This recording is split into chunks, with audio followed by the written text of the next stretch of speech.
Pescado a la Veracruzana, otherwise known as fish Veracruz style. This dish is heavy on Mediterranean flavors. It is very versatile, easy to cook, can be baked, braised, or broiled. Now let's get started. In a hot pan with oil, add garlic. Let the chopped garlic cook for about 10-15 seconds. After the 10-15 seconds, go ahead and add the sliced onions and allow the onions to cook together with the garlic for another 10 seconds or so.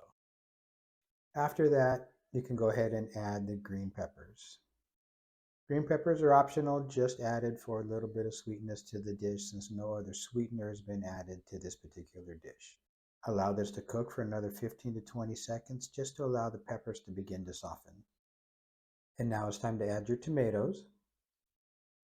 In this case, we use crushed tomatoes, but you can use whole tomatoes. You can use fresh tomatoes if you really want to go the extra mile and if they're in season.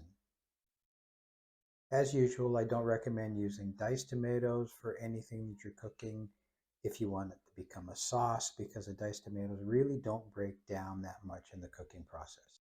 Stir your sauce around and bring it to a boil. Once it boils, turn it down to a simmer, cover it, and allow it to cook for 10 minutes. After 10 minutes, you can add most of the chopped olives as well as most of the chopped capers.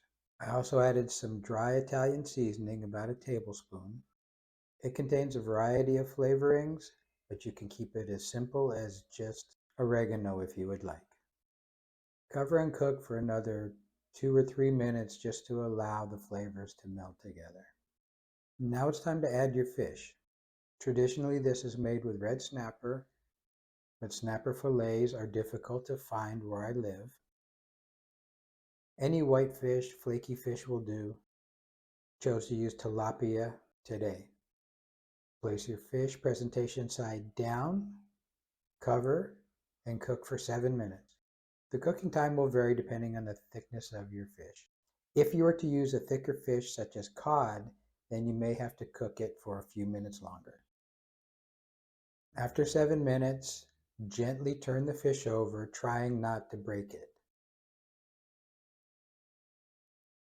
Once the fish is turned over, you can add half of the lemon juice. Cover the pan and cook the fish until it's completed, approximately another 4 or 5 minutes for this piece of fish. Once your fish is completely cooked, you can remove it from the pan, trying to be as gentle as you can without breaking it. Clearly, I was not successful, but it'll still taste good. Now allow your sauce to cook for another 2 or 3 minutes to thicken. This was pretty thick already, so it only took about a minute and a half to get thicker.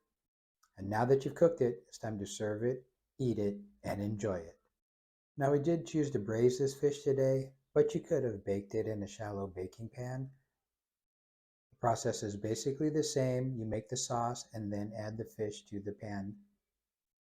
Bake it at around 350 for 7 to 10 minutes until the fish is completely cooked through. This fish is perfectly cooked. The sauce has those nice Mediterranean style flavors.